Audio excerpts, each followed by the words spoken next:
Well, welcome to HPER 209, which is our sport nutrition concepts. And as we begin this course, I think it's important that we talk a little bit about how we're going to lay this out. Typically, the lectures in each chapter will be divided into 2 to 3 sections, just to kind of reduce that a little bit. You'll either have one student PowerPoint, and I'll lay out in the description exactly which slides apply to which parts of my lectures.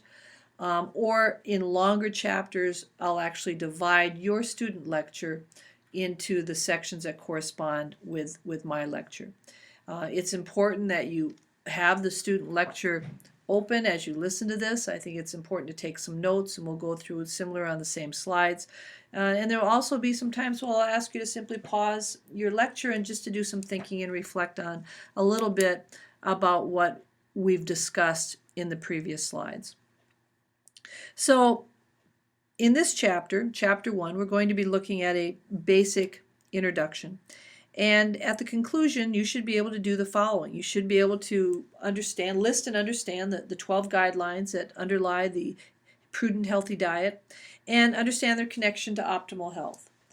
Secondly, you should be able to define nutrition quackery and understand the various strategies that you can use to determine whether the claims of a dietary supplement are valid. And finally, you should be able to understand the importance of proper nutrition, including the role that dietary supplements play as ergogenic aids to sport performance. Now, as we begin the course and before we get into chapter 1 here, it's important that we first talk about the overlapping goals of the course. First of all, we're going to study the role that nutrition plays in an individual's health status. And secondly, we'll look at the role that nutrition plays in the enhancement of fitness and sports performance.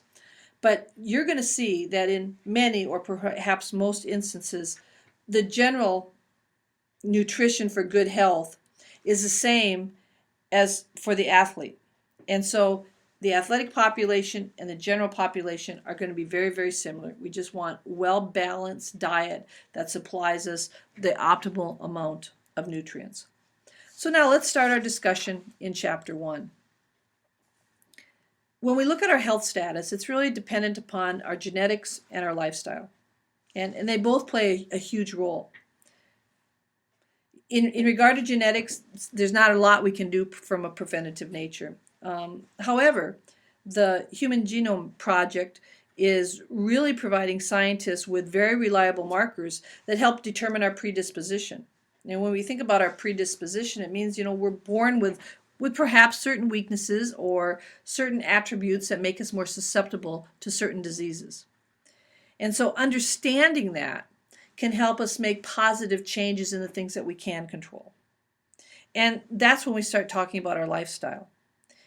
And when we talk about the role of the lifestyle, then that plays in our basic health status, we're in charge of that. We're basically in charge of our own destiny. When we look at the 6 of the 10 leading causes of death in the United States, we find out that they're preventable. Those diseases cause over 80% of all the deaths, and that statistic is no doubt going to rise as our population becomes increasingly older. Now, although genetics may account for 30% of your life expectancy, what about that other 70%? Well, it's basically determined by how you decide you're going to live your life. Factors such as diet, physical activity, perhaps some of the current drug therapy that you're on. But on a side note here, poor diet and physical activity are probably going to very soon overtake tobacco as the leading cause of death in the United States. Now, before we go on, I want you to think about something. I want you to think about, after I'm done explaining this little process here, you can pause the lecture so you have time to kind of reflect and maybe just jot a few notes. Think about your past week. Think about how many times you actually exercised. Think about how many times you made decisions that would increase your physical activity level. Perhaps you go to Walmart and instead of finding the closest parking spot to the door, maybe you park farther away so you just increase the amount of distance that you walk. Or perhaps you had a choice of either taking the elevator to second floor or taking the stairs. Perhaps it's as easy as that you're going to Gratian Gym to exercise, and instead of taking the stairs, you took the elevator down? Did you make any of those choices this week? And how about your diet? Did you spend every meal or multiple meals during the week at Burger King or perhaps Hardee's or McDonald's or some other fast food restaurant where you really weren't concerned about that fat content or even sodium content in the food that you were eating? So just pause it a little bit and think back and jot down some of those things. They're a lot more meaningful to us when we can actually make that list and we can see how big that list is. Or, even if you didn't eat out, did you pop a TV dinner in the microwave? Did you eat a lot of processed foods? So let's just pause that and let's just think a little bit about what you did this week. Okay, now we're back here, and I hope you really took the time to do that, because what we're talking about in that little exercise is a health behavior. And when we talk about health behaviors, we're really talking about risk factors. Risk factors are health behaviors that have been associated with particular diseases. We know that smoking is linked and associated with lung cancer. But what did you find out? Were you downtown too many times this week and you had maybe some excessive alcohol consumption? What about your dietary habits? What did you learn from that list?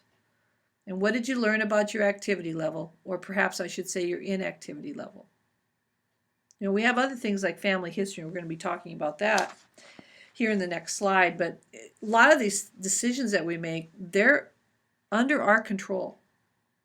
We control those risk factors. And so I think it's important for us to start looking at, how we're living our life daily in regard to that. Now, our family history is also extremely important. And so this website, and this is an active link in your student lecture, and it's a really cool website that helps you examine your own family history and perhaps some of the risk factors, predisposed risk factors that are out there from a genetic standpoint, or even from a lifestyle that we kind of learn the way we live. And it's the type of information that perhaps will really open up your eyes. So make sure that you go and you create your own family health history. Now, of course, the focus of this course is nutrition. But I would really be remiss if I did not mention, again, the importance of physical activity in this global picture of health and healthy living. Dr. Stephen Ball here has created a physical activity pyramid, and this really addresses physical activity in a form that we're very accustomed to. Most of us grew up with either the Food Guide pyramid, or the latest pyramid was the My Pyramid. We'll talk in this class a little bit about the Mediterranean pyramid. We've kind of grown up with putting our food choices in this shape, where the things on the base are really what are I shouldn't say the most important, but they're the greatest quantities that we want to incorporate into our diet. Well, we're seeing the same thing here with the physical activity pyramid. So we're accustomed to seeing that type of shape. Now, we'll note later on in this lecture that we no longer have a Food Guide pyramid. Rather, we have a plate, and we'll talk about that as we move into into this lecture a little farther. Now, we want to look a little bit about nutrition and health-related fitness, and we start that with this overall definition of nutrition. And you can read this definition for yourself. I want to talk a little bit about this definition, and it really focuses on the biochemical or physiological functions of the food that we consume. What happens to those foods. And we also have to remember that other things also affect our nutrition. Things like sociological, where we live, perhaps our family background or ethnic background, and also there are economic factors, how much money we have available to spend on food. Those things also influence our nutrition. You'd have to be living under a rock right now with presidential elections and Senate elections going on, that one of the issues that many people are trying to bring to the forefront right now is this issue of poverty. We're spending an awful lot of time looking at the deficit, which certainly is an important element. as we look at the big political scene, but there are people out there saying, we got to spend a little bit of time looking at poverty as well, because poverty is affecting our overall health in this country. So we have to remember that those factors also very well influence our choice of food.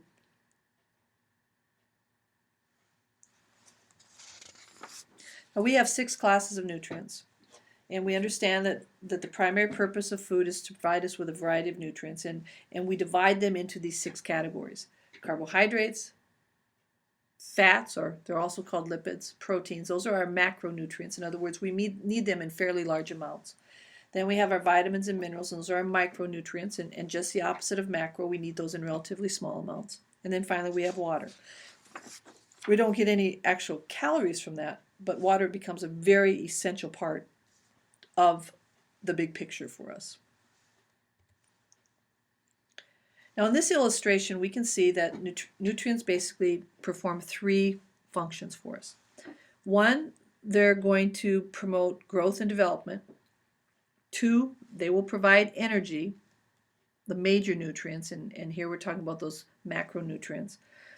Or they would regulate metabolism. So they're going to do, these nutrients are going to do one of the major things. And so growth and development can be in all the different nutrients that we have out there that we looked about in those 6 classes. The energy, basically the responsibility of the macronutrients, and the regulation of metabolism, those really are heavy-handed on the micronutrients. Now, for us to really function effectively as a human organism, we need more than 40 specific essential nutrients. And we need those in varying amounts as recommended by nutritional scientists. Currently, we use what we call the Dietary Reference Intakes, the RDI, and those are the current recommendations in the United States. And the RDI includes the recommended dietary allowance. That's the RDA. And we'll talk more about all those acronyms in Chapter 2. So what's the role of nutrition in health promotion? Well, the comment here by Hippocrates is let your medicine, let food be your medicine and medicine be your food. And that statement has been around for over 2,000 years.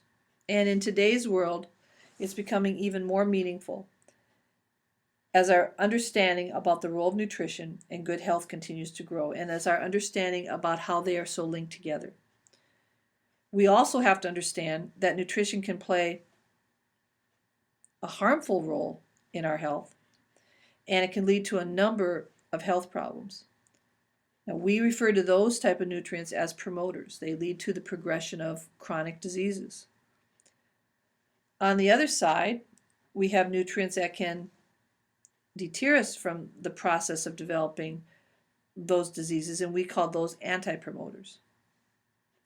Now, some experts suggest that if we make appropriate diet changes, we could actually reduce by 50% the deaths that are related to prostate cancer, colorectal cancer, pancreatic cancer, and breast cancer. So there is a huge connection here between making good food choices and living a healthy life.